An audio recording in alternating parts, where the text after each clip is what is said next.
Hi, this is Lynn with Real and Raw, and this guy over here is a character. I'm Brian, better known as AKA Liplock's co-host. Welcome to everybody for our Tuesday show, the week of Pay the Price. For all of our loyalists, we're happy you're here, and anybody catching the replay. And pay the price you will physically when I see you. Yeah, well, you'll forget by then. Oh, no, I won't. The beautiful parts of a $5 dry erase board. I may have to confiscate that when I see you. Yeah, well, Amazon has. Hey, Theron. Amazon has more of them. Oh, Liplock, yeah! Woo! Stop! You just stop while you've been ahead. When you're on your trip this coming summer, anytime you come close to the state of Florida, we're going to have like Liplock all over the place. Just hush. Oh my gosh. Oh, thanks. Thanks everybody for being here, Theron. Yes, thank you for dropping the Liplock. Good to see you ready today. You know, Brian, you're gonna make it very difficult sharing stuff with you if you're gonna keep being like this. Yeah, well, you'll get over it. You've done it for how long so far? Almost a year, pretty close. I don't know. Something like that. 9 months. 9 months. Oh my gosh. No, we see the price we pay and everything. Oh yeah. Well, I'm just recreating everything that you've already said, just going deeper. That's all. Yeah. Well, it's kind of like a comedian. Comedians just take whatever they observe and they create jokes out of it. So. Yeah. You better start quoting your own self. Boom. Yeah. Don't get me started. That's like a paring knife, Don't get me started. Oh, don't get me started. I'm glad I didn't grab for that extra cup of coffee before I came up here. Otherwise, who knows what would happen. Oh, it'd be wired. It's stinking cold today. I am wearing a shirt and a sweatshirt, and it's just chilly, to say the least. I see that Ray's with us. So, hey, Ray. Hi, Ray. He must be on your page. I don't see. It sounds like he's got some stuff going on in life, where he doesn't know what to do job-wise. I saw a post. So, Ray, that you seem to be a little stuck in terms of what direction to go and where to go. But, yeah, we're thinking of you, and hopefully you're able to find out what that next step is for you. So. Yeah, I think he made a decision. Oh, there he is. I think he made a decision with Toyota. So okay. Quality control or something. Okay. So yeah, because I saw that post where it showed like 2 roads, So yeah. Kudos to you, Ray, for defining what that is for you. What's your next step? Yeah. Well, watch out. He'll probably be real picky with that quality control and everything. He'll get all backed up. That's not good enough. No. Come on, man. Hi, Ernest. Thanks for being here. Ernest. Oh, don't mind me. The soap opera song's going on in the background over here. I guess when we were watching Let's Make a Deal, it just stayed on. Oh my God. But anyways, hashtag show you. But anyhow, so we are talking today about pay the price for what you want physically. So what do you got to say about that, Brian? Well, I think it all depends. I mean, obviously, like an example is that if you want to get in better physical health, you have to be willing to do what it takes and whatnot. But I just think it's, I mean, there's so many different ways you could look at it. But yesterday we talked about mental, and in my opinion, that's the foundation. That's the concrete to your existence, right? Because if you're not mentally in a great capacity, if you're not mentally ready to do what it takes and to be that lonely wolf, if you will, where you see something nobody else sees, it's not going to manifest to actually doing the work, right? Anything great never starts without doing the mental work first, right? And then it's followed with the action second. So, I think it's only the right thing to do is to talk about the physical, right? It's like, okay, how do you get ready to run a marathon? You do it day by day. You run a mile at a time, a step by step, an hour of your time every day. There's so many parallels from what from what has been imposed upon me in terms of coaching right? I mean, to any of you that have watched the show over the past couple of weeks, is that this is right up my alley in terms of how you push things forward. It starts with a step, but then after you get that ball rolling, just like anything, then all of a sudden you become unstoppable, right? So are you willing to do the physical part of it? Wake up early, get good rest, put down your phone, turn it off, I mean, if your brain is ready, but your body's not, it's not going to work. That's like a positive and negative, you still got a negative. So, yep. The mental is plus the physical. And then as we talk about over the next couple of days, there's a couple other pieces to that, right? But it's like if this is one where if you're not physically paying the price, proper rest, diet, no late night snacks, or if you do, it's like an apple or something better than, I don't know, sweets or ice cream or whatever, all the delicious stuff that we love, right? If you're mentally clear, but your body's not, the recipe is not going to work. This is a quote I did for today. Okay. You get whatever you think about. Change your focus to get the result you desire. Yep. And you got to stay focused on that desire. Right. Which is, like you said, taking action. Right. I mean, the mental whatever it is, writing, fitness, meditating, there's an action component of it. Right. And I love using analogies, but it's like first you have to buy the land before you can put the house on it. Right. Right. And then you need to have drawings. You need to have other people involved that can bring that to fruition. Right. How big of a house do you want? I mean, there are so many analogies that parallel this, but it's you can't make chocolate chip cookies without chocolate chips. Right. Right. And you can also look at the physically. It's like no one, if you don't have anything to show for it, like they say, physically to show what you're planning to do, it doesn't exist. You haven't taken any action whatsoever. Well, and here's the thing. I don't want to make this about like exercise because that's an easy way to communicate this. But I'm talking about like time to journalize, time to write out quotes, time to, I don't know, read, right? Mm-hmm. The physical things you do while you're awake. Are you willing to pay the price to read the books to, I don't know, complete reading books, But again, reading the book isn't enough. Yeah, I mean, so you have a physical book that you have there, but until you take and pop the things out of that book into action, there's still no proof that you've read that book or that it's impacted you to take the action. Okay, so let's just say like reading a book is that there's some inherent value that you want to get from the book, right? I mean, if it's just like if it's just a personal read where it's like, I just want to read some fiction or something like that, that's one thing, right?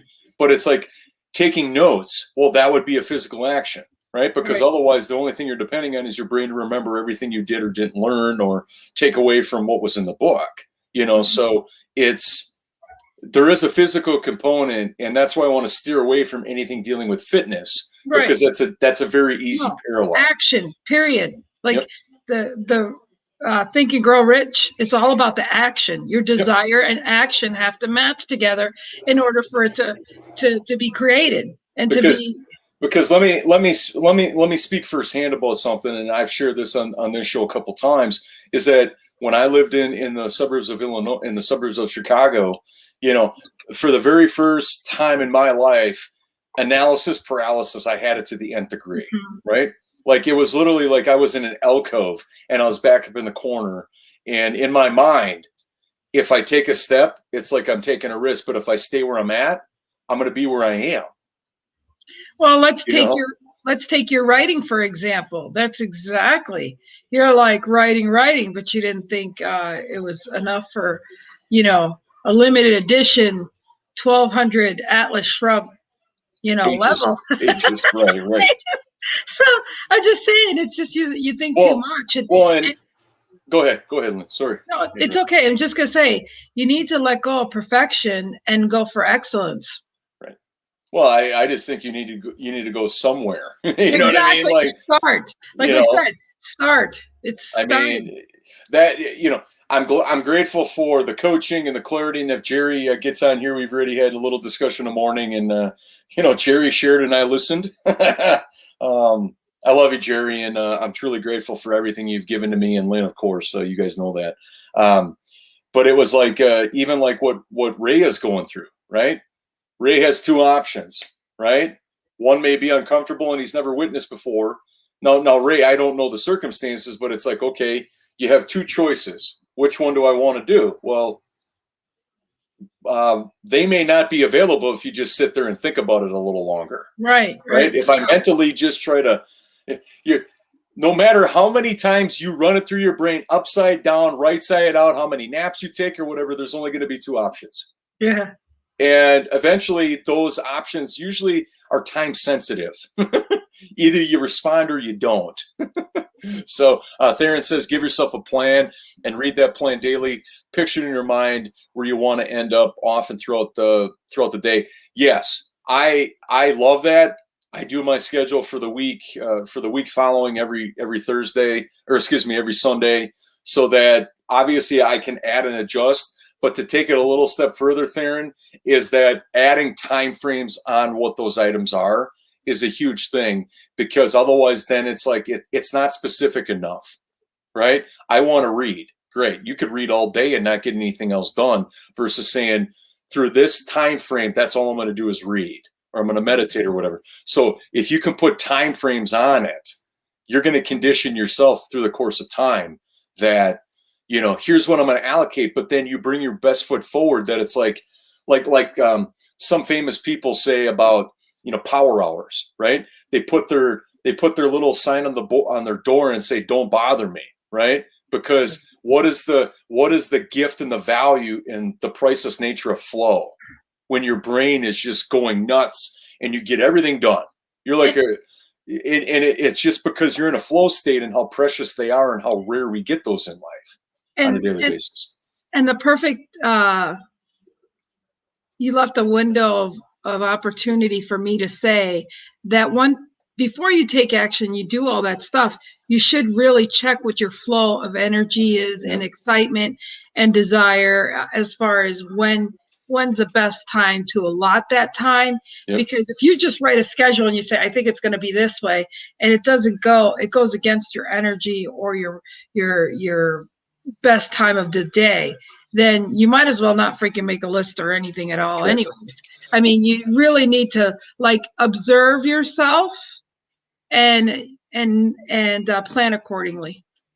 I think you touch on something that's very, very important, Lynn, is because, compared to other societies in other countries, we're some of the most overworked and unhealthy people on the planet, right?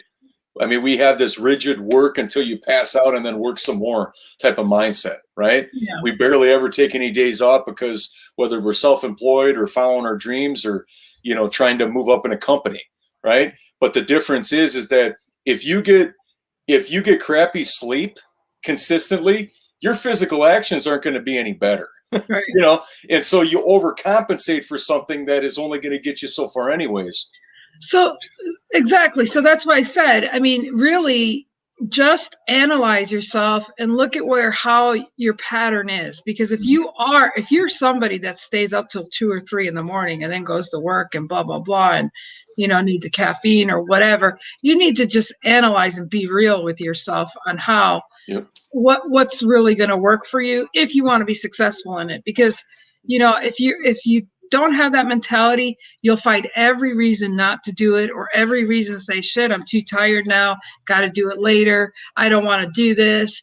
You'll start going way against the grain on your own. You'll self-sabotage yourself before you even get started. And just so everybody knows, the reason why I'm looking down is you guys are going, oh yeah, Jerry. Yes, we are. Yeah, it's gotten real. Just so everybody knows, when I look down, I'm just writing down keywords or phrases for Friday's show. So if I'm looking down, that's what I'm doing.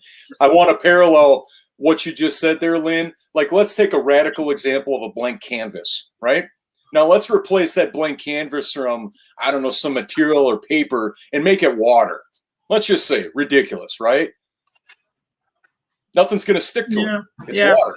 So it's, if you get bad sleep, consistently, your physical being is not going to be any better. Yeah.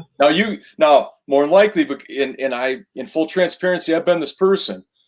If I get crappy sleep, I'm going to overcompensate with bad food decisions, probably Right. drink a little bit more caffeine, and be irritable and stubborn and all of that. Well, it just progressively gets worse. Right. So, and it's like, you can't put the third floor of a house on a foundation that's crooked or not ready for that, right? No. So there's a lot of parallels here and a lot of analogies, but it's like the physical is only as good as the mental. Right. And the mental, as far as sleeping physically, from the minute you put your foot on the floor, you could get on the wrong side of the bed and screw your whole day off. So that's why I felt important. It felt very important to say, in order to get this foundation correctly, that you really need to see what is your primal mind time, creativity time. Like I've told you before my Live, Love, Laugh shows, I'm like, that night before, I want to get the graphics, I want to do this. But you know what? I don't give a shit what I do. My creativity is not there. It's gone. It's goodbye. It's always in the morning, 3 o'clock, 4 o'clock in the morning. That's all my creativity. And it's like, why do I stay surprised going, why is it that time in the morning I'm waking up? Because my conscience says, get your ass up, time to be creative, try to, blah, blah, blah. And I always try, no, let me do it in the evening. It's like, I kid you not, I've even like, before I go to bed, let me do my graphics for today so that I have some time to sleep in the morning. Oh, hell no. Nothing comes to me. 2 or 3 in the morning, I got it done, So I'm always self-analyzing where I'm at and what truly works. And nothing's ever going to change. No. Lynn, you got to stop holding back. Yeah. And then I was just having this conversation this morning where it's like, I used to have a very bad habit of, instead of, like, let's say it's 7 or 8 o'clock at night, and it's like, I'll just lay down on the couch and turn on the TV, fan is on or whatever. But I would be notorious for falling asleep. And then hours later, after I'm just out, I would get up and then go to bed, right? Now, when I wake up after getting out of bed, I would be like a zombie. Mm-hmm. Because not only would I sleep longer, but I disrupted my circadian rhythm, right? Yeah. And so that precious time of wherever you're most creative, you better capitalize on it. Oh, yeah. For me, it's in the morning. For me, it's probably from the moment I wake up till 3 p.m. Yeah. So what I've learned is if I get up in the creative as hell at 2 o'clock in the morning, I get up and be creative. And then I say, okay, now you can go take a nap. And they'll take a nap. So sometimes I'll take little cat naps, like 2 naps before I actually wake up before 7 o'clock. And it's like, so be it. That's just the way I roll. But I get solid sleep when I do go. So, Now, there's one point I want to share with okay, I'll get to Ernest's quote and then I'll share. 3 o'clock in the morning is my most productive time to work. I'm the old bird who's catching all the worms while the young roosters are sleeping in. Yep, absolutely. But Ernest, that has been a discipline for who knows how many years, right? Where the young roosters, as you call them, they might not even have defined that yet. And plus there's probably cultural, but maybe societal differences there too. But I want to break it down this way, is that like sleep, right? It's not that you don't get sleep. It's just that you don't sleep long enough, right? And so whatever that optimal sleep is, for me, it's between 7 and 7.5 hours. That's ideal, right? Now, can I go on to 5 and 6 or 4 hours of sleep? Yes, but that's off. Eventually, it's going to have to be compensated with more sleep or a good night's sleep. Well, now, here's the thing. I'm a little older, so I need less sleep. So I'm good. But here's the thing: is that okay? So Theron said, "I create worlds when I'm driving. When I get home, can't remember what I created." There's apps for that, and I know you're driving a truck, Theron, but there should be ways of, whether it's on a phone or a voice memo, to create things. Even if you're limited in what you can do, healthy routines are vital. Here's the thing: a routine doesn't work unless you commit to it. Doesn't matter what it is. Right. No matter what it is. But again, a routine should be one that is harmonious with your time clock, your energy, your inner clock. And that's the point I'm saying. Don't try to make a routine that doesn't fit who you are, what you are. I mean, truly, like I said, I'm sometimes in bed at 8 or 9 o'clock. I think I'm still an Eastern Coast girl is basically what it is. So, I have my times and I'm like, okay, this is where I'm going to do my creative stuff. And I'm always really impressed. I mean, I actually can write at those hours. I can write. And I mean, when I wrote that message to you, that comes from the heart. I can write.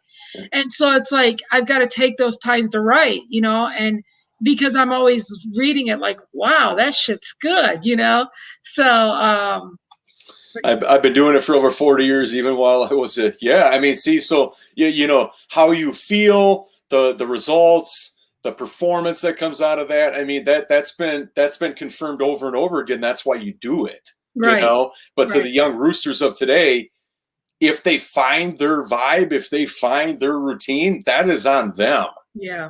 But you've defined it over 40 years, Ernest. So kudos to you for doing that and honing it and making it your own to the point where it's making you great results. It's giving you what you have, I want to point out the sleep thing just a little bit further. You guys keep on taking off into the friendly skies. Absolutely. We're taking away, baby. So Jerry, are you our pilot? Yeah. No, he's our co-pilot. He's our co-pilot. Okay. Yes, he's our co-pilot. Okay. Does he got his wings and his nice hat? And I'll probably have to get him wings by the time I see him. Okay. So what I want to share is this little distinction. Is that about the sleep, right? Whatever kind of sleep you normally get, like let's just say for hypothetical purposes, it's 5 hours, but your optimal is 7, let's just say, to keep it even, right? Or to keep the numbers solid. So 2 hours is the difference between 5 or 8 hours more of work, right? And not dealing with the stubbornness and, getting just not being in the right space mentally and physically.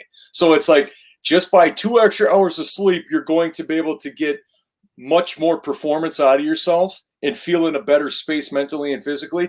Is it worth that? Well, you know what I mean? Like, let's break it down. It's not the sleep. It's just like how much more to get all of this more output out of myself. Well, and not to get into the whole, here we go, sitting in the passenger section. Well, I love nutrition and I love fitness and all that. But honestly, if you're not getting the sleep and all these other things, you really should try to find some kind of exercise or something to get you to that, tired sleepiness, part your day. Because that will help. I mean, just a couple extra steps or, things like that, or lifting weights. I love lifting weights, even though I can't lift weights the way I want to because of all the herniated discs and all this other shit. But I love picking things up and doing what I can till it hurts. And so, it really does help to get a little bit, whether you stationary bike, whatever, just do something to get your body feeling exhausted. A simple way of looking at the mental and the physical is like walking in circles, right? If they're not in alignment and they don't feed off of each other, it's like walking in circles, wondering why you're walking in circles. Right. And you're not getting anywhere. Yeah. And this is truly why the whole thing was me dropping the sugar. I mean, truly the whole sugar thing was it was a vicious freaking an addiction that really kept me from who I am as an athlete. I mean, I have really bad knees and yet I've got to lose the weight, and it's just a vicious cycle that I'm going through. But I'll tell you what, I hope my doctors ain't listening, but they better put some bionic shit in there because I'd really love to go run. I'd love to go freaking running again. I swear I would just. I was going to go wild. I know. I'm like, I don't know, man. I was already thinking, wow, I get those knees done, I could go bike riding again, except I have a tendency of making some crazy fast choices and like, shit, take a turn and fall. So I wonder how that'll feel when they go in there, they x-ray and they go, how this damn thing get all twisted around? I don't know. As you were talking about the Bionic Man, I thought of the music, the Bionic Man music, from back in the 80s, I think it was, or 90s. Yeah. Oh, man. Oh, goodness. I kid you not. It's like Lynn is made of more metal than she is flesh. So it's so funny because you guys, I shouldn't be saying this because it'd be held against me, but I'm gonna say it anyways because that's just the way I am. Hold on. I want to. Are you sure you want to say it? Yeah, I'm going to. It's like sometimes I go, I shouldn't probably lose any more weight. I should like get it done while I'm heavy so that when I lose the weight, I figure the resistance of running because they'll put a heavier piece of machinery in there. Maybe there'll be something to it. They'll just give me something and then I'll lose all the weight and not be able to have the bounce and to do the running. By the way, are you using your new your adjustable bench? Are you using it yet? No, I don't have no, it's not oh, yeah, my bench. Yeah, I have. Rayleigh, I fold it up before she comes over. She's like, how do you get this back laying down? It don't go that way right now. No, it's broke. No, and she hasn't played with her $100 Barbie farm set and cars that's at the foot of my bed and a nice little table. I said, that's going bye-bye. Mimi's bench is going right there. Bye-bye. Hey, she had her chance. She hasn't played with it. No touch these. So are you exercising on your new bench? I've done a little bit. Yeah, not as much as I want to because right now I have boxes and I kind of have to move things around. But yeah, it's getting real. Well, you better make sure it fits in your Malibu. Yeah. 'Cause you're taking it on the road. It's kind of awkward. I don't know if I want to stick it in my back seat, but I like it. I'll find places to do planks on the road. I don't care. I'll figure it out. So anyhow, but physically, you need to realize mentally you've got to get ready to do it. But physically, when you realize that you can get that in order, it's like, I don't know about you, but I'm a gym rat. I mean, I have for years. And it's just like, it's autopilot. You go in there and already you come out, you're like, you're not going to stop at Dairy Queen. You're not going to stop here or there. It's just, it's like anything else. You steer in the right way. You don't go out of whack when you know which way you're going. Right. It's just slowly taking gradually. Like I tell people all the time, don't ever just do everything all at once. And it doesn't matter what it is. Yeah. Take it slowly because like you said, analysis paralysis, let alone the fact that you get so overwhelmed, your body and your mind's like, what the F are they doing? I don't know if I'm coming or going. Like I do intermittent fasting too, and I change things up that way. But you change them up and you go day to day. That's why I tell people live right now in that compound effect, but do something heading to the direction you're going because it all adds up. Every little thing adds up to where you're going, And so just like with weight loss, I don't just do the scale thing and noticing my face is thin, but I'll either take pictures or I'll try on clothes that are really tight because the scale can be really mean when I'm trying to lift muscles and all this stuff. So, I mean, you have to look at all these different ways and all these different factors to physically see a change in whatever you're doing. Everything has energy and everything has a ripple effect. You throw that rock in the water and it goes all the way, through, does a whole ripple. It's the same thing here. Physically, everything is just a ripple effect of what you're adding to it. But mostly you've got to keep focusing on it, just like a magnifying glass on some wool and stuff to make that fire. You don't take it off of there and say, oh shit, is that? No, you got to keep that momentum going. You got to keep focus on that till it manifests, till it creates what you want. And it is the hard points of a lot of times you don't see your results for a while. And I mean, it's so easy to say, oh, you see, it's not happening. It's not growing. And that's where you're wrong. I mean, you really have to realize that it started in your mind and then it started physically and all that stuff. And then it starts creating and it does get momentum. It's just like raising kids, like my daughter's been raising kids for now 11 years. And now she's got 11-year-old, almost a 12-year-old and a 1-year-old. And let me tell you, that's exhausting to go 12 years raising kids and still know you got another freaking 17 to go. It's overwhelming. And let me tell you, now she's 31. And I sit here and I'm like, I don't even know where the hell time went with you, but I'll tell you what, it seemed like a long ass time raising you guys. You get frustrated, you get really down, you get depressed. I mean, people don't talk about this stuff, but you can't see your child growing when you see them every day until you're away from them. So, you know, it really is one of those things that you feed them, you change their diapers, and eventually, you know, they have birthdays and you don't even know what the heck's going on because you're in that eye of the storm.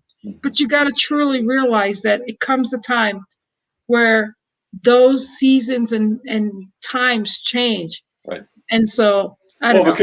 Because eventually you're moving the needle. Absolutely. You know what I mean? Because paying the price, okay, first of all, you find for what? And obviously it's going to be more on the micro to begin with because this is all new, right? You got to reframe your brain. You got to create those actions that are, you know, and this is all going to be new and different.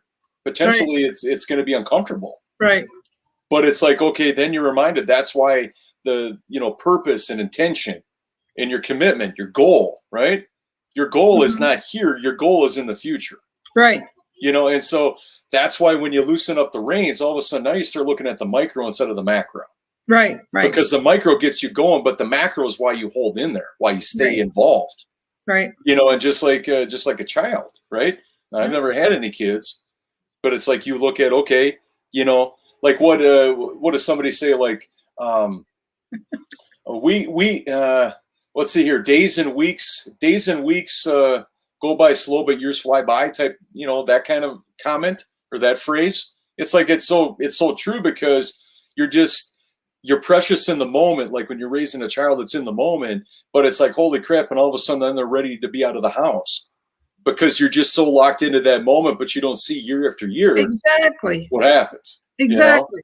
So that's why I use that analogy. It's just as difficult to see what you're in while you're in it.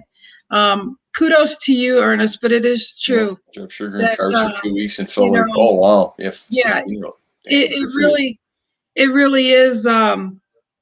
It's when you make that mind switch and you realize what sabotaged you, how you sabotaged yourself.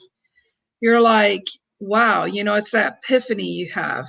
And you're like, okay, now I got to go in the right direction and it's okay. And it's just a really great feeling because you realize that everything is possible, especially I'm like, I don't know, this is a weird analogy, but I'm going to give it anyways. It's like, you know, feeling all greased up, like everything's going to slide off of me. Everybody that comes around me gives excuses. I listen for a minute. I'm like, I don't want to hear it. That's an excuse. Tell me something that's not an excuse other than dying, having to pay taxes, and, you know, kids get sick, you know, or there's funerals. Okay. But truly everything else, come on now. Come on. It's just, come on. Yeah. Like Glenn Morshaw would say, come on with it. Come on with it. Come on with it. So you know, I'm going to share one more way of looking at this. Like, let's stay with the house, right? And so the mental would be the architectural drawings, the thought about the property and all that, okay? Now, whoever buys the materials, like the builder, whoever, the contractor, just envision that the property is sold, it's yours, but there's just materials stacked up on pallets everywhere. That's the physical, right? Yeah.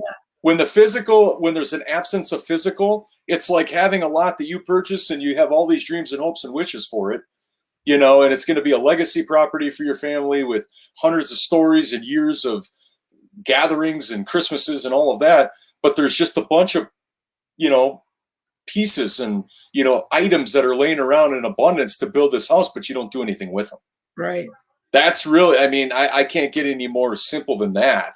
Yeah. Where it's like you've done the work to buy the property, but it's like the physical, the lack thereof is just like, okay, it's as if we don't even, well, it's just, there's nothing here, you know? It's just like a farm. The work doesn't get done unless you go out there and freaking get that shit done, you know? Yeah. Tracy goes, Lynn is a diehard Teflon. Oh, yeah. Poor Tracy. She's titanium. Yeah, exactly. Shoot, no, I'm going to be part titanium. Watch out. Oh, yeah. I'm going to try to run. She got that bionic stuff going on there, people. Yeah, after my trip, I will be going to see orthopedic. We're going to talk. Dude, let's talk. We're going to talk. Hey, we're gonna talk. We're going to talk. Hey, No, talk. it's been 12 years I've been suffering with this knee. 12 years. Jeez. They told me I was too young then. Is it a full replacement or what? They'll need a full replacement, yeah.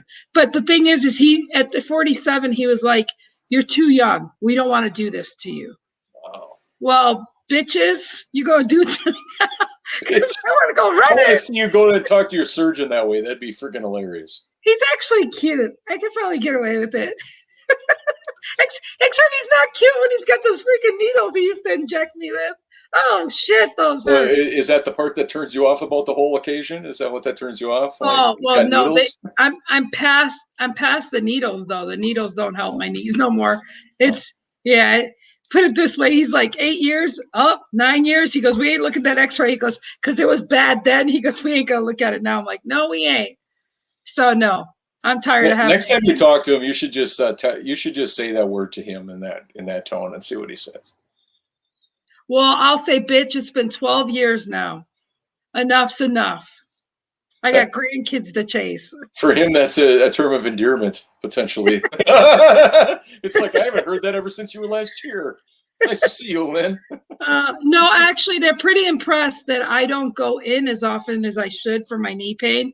Like they had me on morphine. They've had me on every pain imaginable system. And they're like, and I don't even go in to get the prescriptions. They're like, how the hell you do it?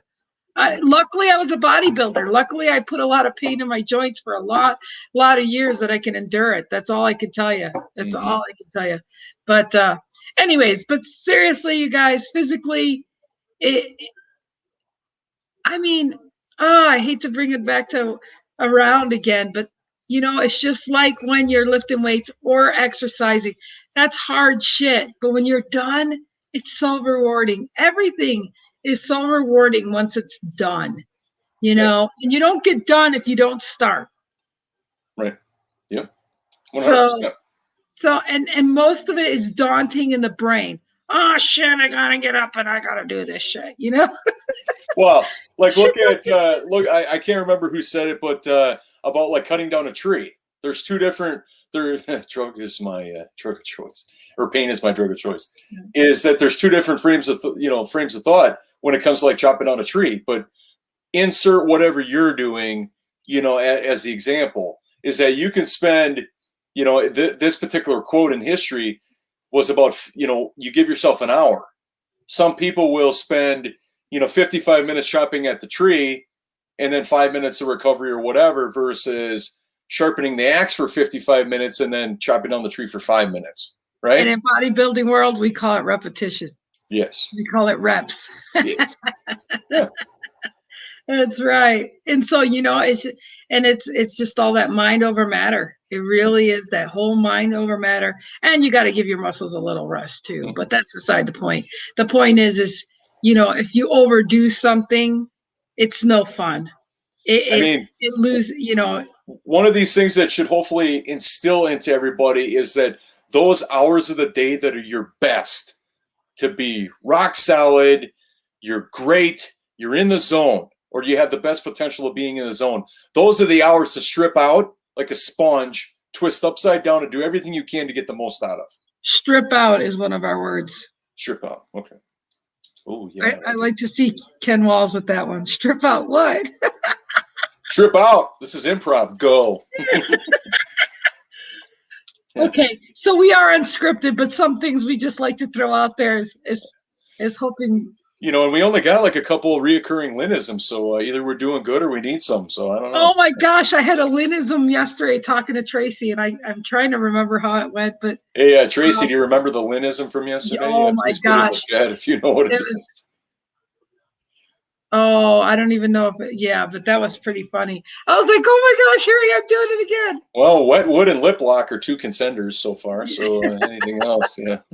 Oh my goodness. So but but here's the thing: is that when it comes to the physical, it's the action you take, whether it's bodybuilding or chopping down a tree or getting a book written or sending out emails. Right? Those physical things that you have to do are only going to work consistently based on the mental, how you feel about yourself, the rest you got. It's you might be able to get by for the short term where they're not, the mental is not in line with the physical, but for the long term. That's it. Hormones. I love it. When you got hair, but you don't have hormones, that's what that means. Oh my God. Thank you, Tracy, for making Lynn blush. I really appreciate it. That's what it is. When you got hair, but you don't have the hormones. This show is getting better on Friday already. I can just see what's going to happen. And here, so everybody, just so you know, on Friday we do an improv style show where we take words and phrases of our whole week. And this week we're going to have one of our coaches on, Ken Walls. And if he doesn't tune in, it's going to be the ultimate show because he's walking in with no awareness whatsoever. So if you're ready for ultimate fun and embarrassment, yeah, Friday, check it out. What's even worse is after I said hair modes, I go, that's a Lynnism. Oops. Yeah, she realized it's like, oh my God, I just made that up after I said it. Yeah. Oh my gosh. Like when you get hair and you don't have no hormones. You got hair, but you don't got the moans. Okay, let's move on. Oh, well, are you sure you can breathe? Do we need to take another moment for a breath? You need a little brown bag? What do we need? Okay. Oh my gosh, and now Ray's making it a hashtag. Imagine that. I could not see that coming from any of our listeners. I could not see that coming. Thank you, Ray. Oh my gosh. Well, you know that is the that right there will be a callback throughout the week. Oh, I'm sure it will be. Yes. I didn't think she'd remember, but I got my friends are always listening to the way I talk because I come up with some doozies, let me tell you. Well, I know you do. But when I said hormones, I'm like, And then, of course, like you're wondering, did I say that? Did she hear that? Should I say it again if she doesn't remember? She remembered. Damn it. I hate when that happens. I reminded somebody and then they remember. Yeah, no, that was funny. My kids would always laugh at the things I'd say. What are some things I used to say, Lisa? I don't know. Give her time and she'll probably come with a freaking list. Never mind. Yeah, she goes, it's just like Piglet, and she makes up everything she says. Oh, Lisa, come on, give us some doozies because we wanna have some fun with this. Oh no. She goes, oh, she's gonna have to think about it. Oh my God. Chime in, Lisa. Please do chime in and give us some of those goodies when they become available. Oh, did you hear what she said? No. Yeah. I didn't hear. Okay. This is me telling on myself again. Okay.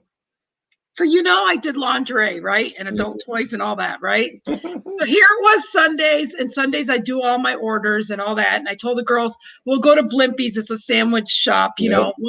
We'll go and get sandwiches, right? So I take my daughters after I'm done doing my paperwork, and I'm going, yeah, I'll take some lettuce, I'll take some sweet peppers. And I said that in front of my daughter. I said sweet peppers, and she just stared at me. I said, I mean sweet peppers on my sandwich.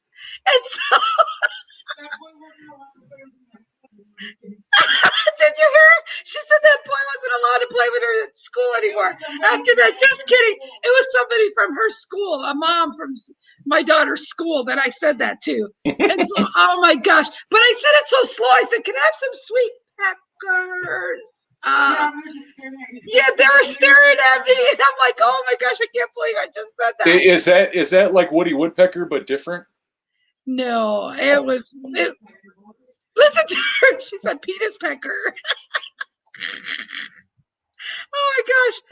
Imagine that, like all of a sudden you ask for sweet peppers and then actually one of them looks like that. Oh yeah, we had a chicken strip like that once in a Chinese place. Wow. We're really bringing the physical out in this show of paying the price. Oh, my daughter had to leave now for her appointment, so I don't have no more from the peanut gallery now.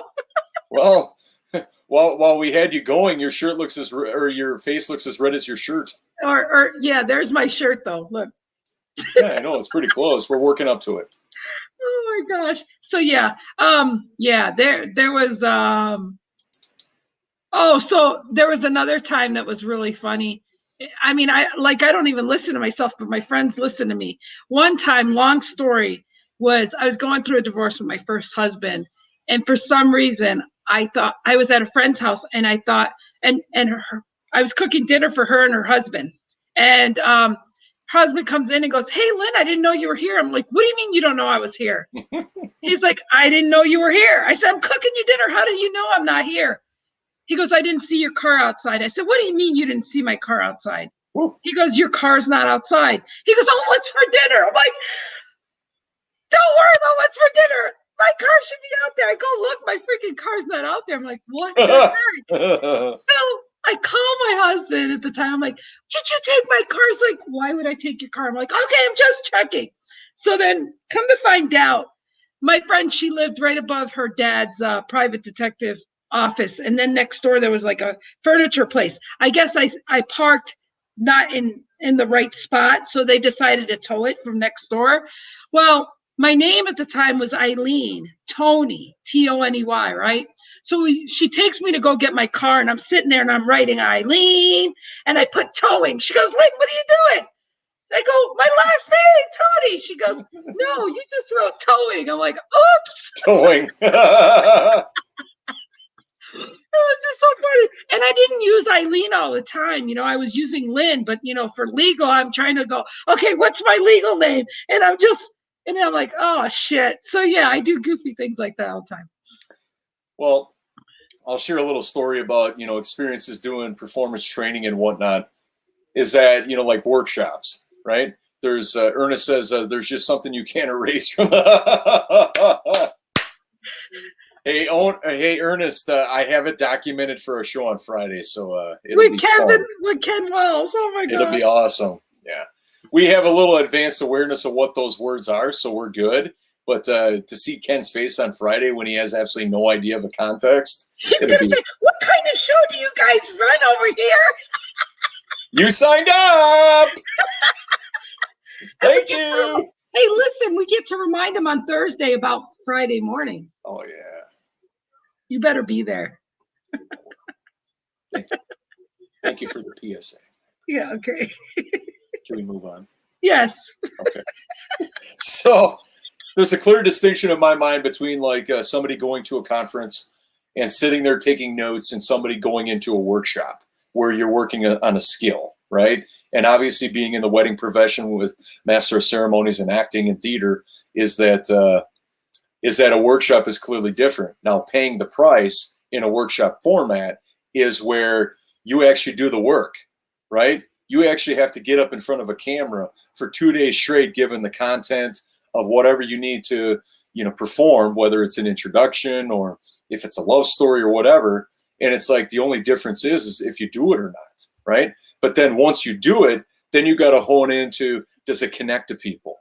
Does it make them feel something? Right? So it's like layers upon layers, but it's like paying the price. It's just saying yes, determining how you're going to pay for it, getting to the location if it's in Vegas or wherever it might be. So there's all these like little steps that get you to pay the price, but it starts with saying yes first and then figuring out everything else after. Logistics. Yeah. But I mean, here's the thing is that when people don't break down paying the price, they break down things when it's just like, well, they get immersed in like overwhelm about, oh my God, blah, blah, blah, you know. Well, no, I don't know anybody in the right mind that is going to not get overwhelmed if they try to tackle the whole thing on without breaking it up.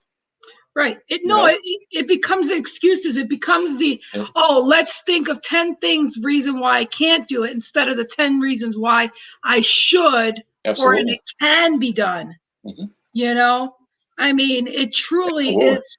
It truly is the no excuse zones for me. I mean, you give me any person and you throw a bunch of stuff on them at once, and who is not going to get overwhelmed with that? Right. Absolutely. There's no human being on the planet that's going to do that. Right.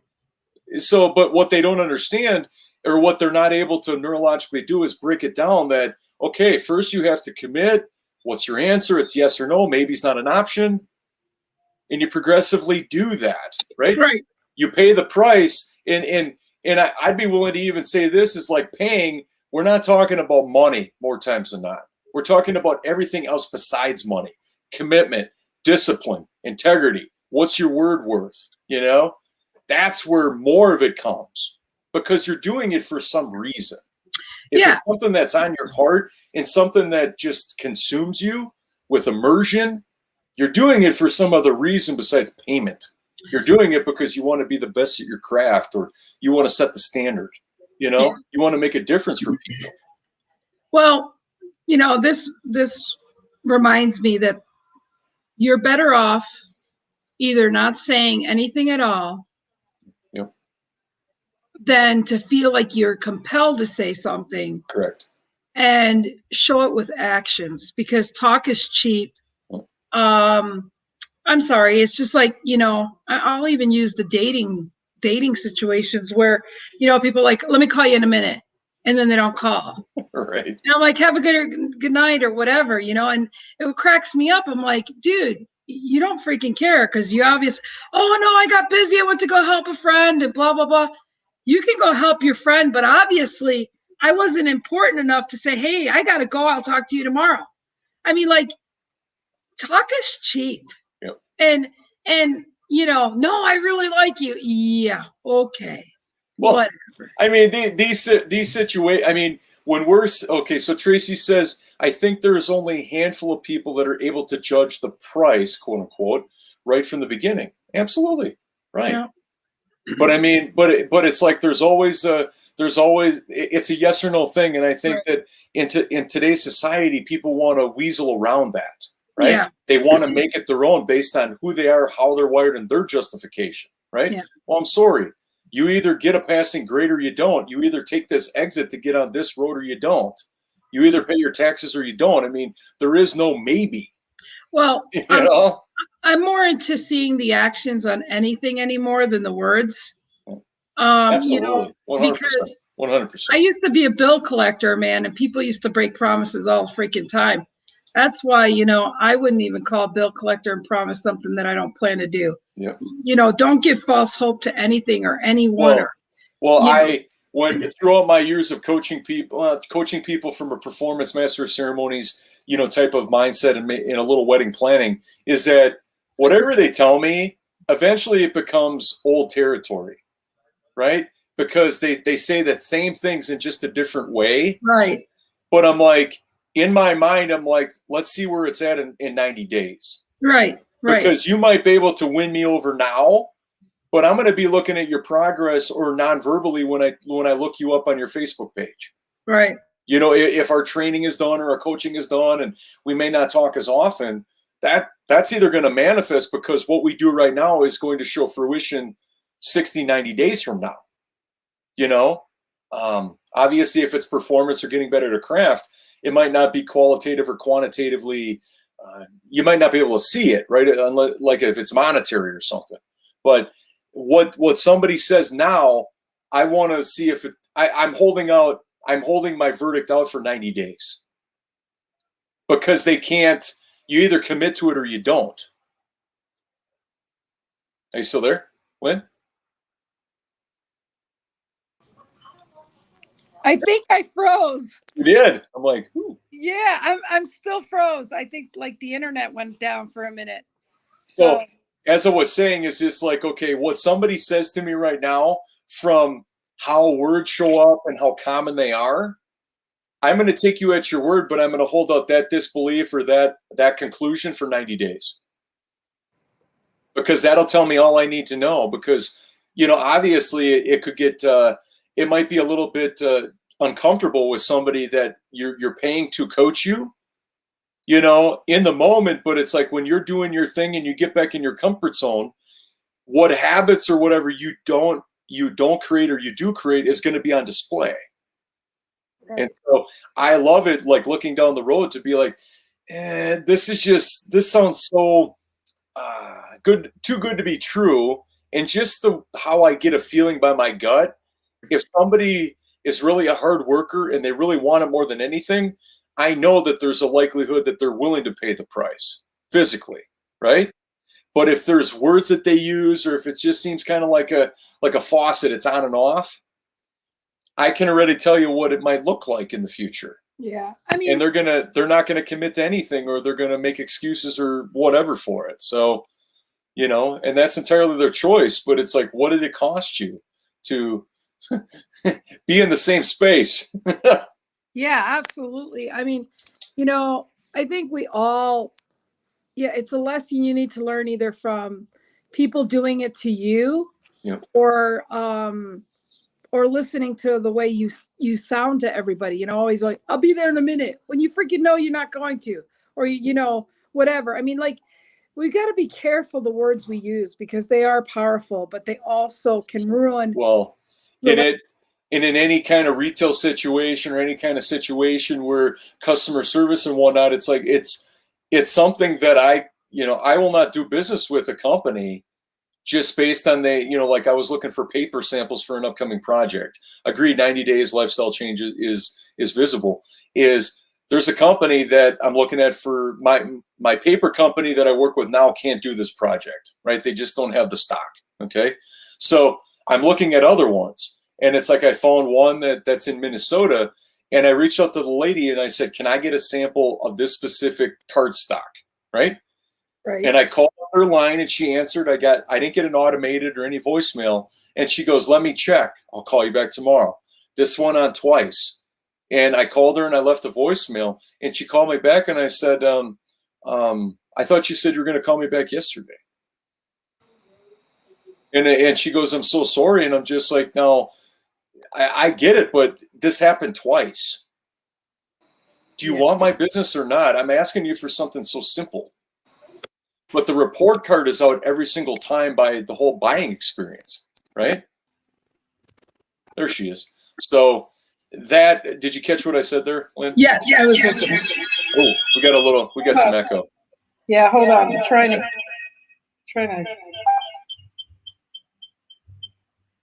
Okay. Okay. Sorry, this is really good, because I'm going to be using this for going live when we go. So that's cool. Sorry about that. Good. No, it's okay. But it's just like, now that is on the front end. I've never worked with this company, so my report card is open like a blank canvas to decide if I want to work with these people. But it's like, wait a minute, you can't even return a phone call. So did she give you an excuse? She just she goes, no, we can't send you samples. And I'm like, are you really? You can't send me a little sample of paper before I commit to making hundreds of these copies, And I'm like, this is. Wow. It took me 3 days to hear from her after calling. I mean, it seemed like I cared more about it than she did, or anywhere close. Right. And it's just like, I'm sorry, but the report card is out every moment. Right. So how that is in here is that it gave me a very bad taste about, they may complete the project, but am I going to be exactly right? And that's that's without spending any money with them. Right. And then people wonder why their pipeline is empty or whatever. Depending on your industry, of course, it's going to be different, but they wonder why. And it's like, the answers are right there. Right. I mean, even if she were to say, Brian, hey, I got really busy today, make it very conversational. I didn't get a chance to look through our stock or whatever, but I'll do it first thing tomorrow. They take ownership of communicating. Michelle's here. She's back. She's back. Yay. So thanks for being here, Michelle. And so that's just one of those things where it's like, the more sensitive I am to it, because we usually buy like how we want to buy, right? Like, or we want to work with people that we would buy from, right? Like, or whoever buys from us is how we want to buy. And so hopefully that makes sense to everybody. Well, and what's the sad part about that is that Michelle said hello to us too. Hello. The sad part about that is that that's probably an employee, and it's sad to say that the owner probably has no knowledge of that. He could have very well corrected that and realized that you helped him. Like when I've gone to the owners, and I usually like to speak to the owners, because I managers are like, yeah, but they don't give a shit. And when I tell them, this is what I think, this is my feedback, because I own a business too. It's pretty much I give it to them so that a betterment for their business. Mm-hmm. And I come from that standpoint that, if you want more customers, you may want to consider this, and, but my kids would go, Mom, why are you saying I'm helping this company? I'm going to say one more thing is that if she is an employee, which I don't know, I don't want to assume, but there is a tendency that if somebody's just an employee, they're not paid enough to care. Yeah, that too. Absolutely. They're not paid enough to care, because if they were, they would actually do something about it, because they think that there's some magical force that everybody else is going to have the funds to pay them, right? Yeah.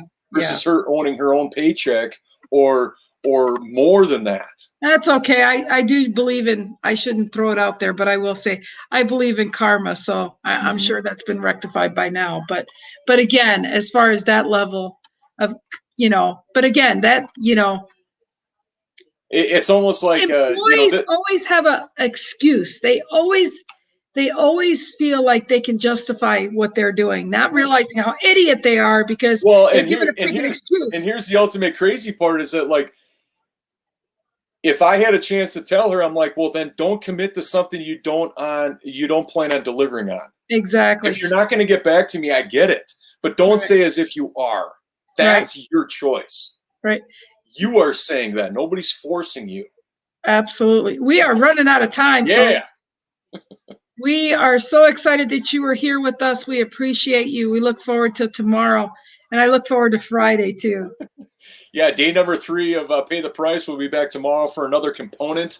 Monday was all the mental, paying the price mentally. Today was physically, and tomorrow we'll have the third piece of that all for you. So join us tomorrow. Thanks to everybody. Hey, Colleen, thank you all for being loyal listeners. Anybody catching the replay? Yeah, Michelle, no problem.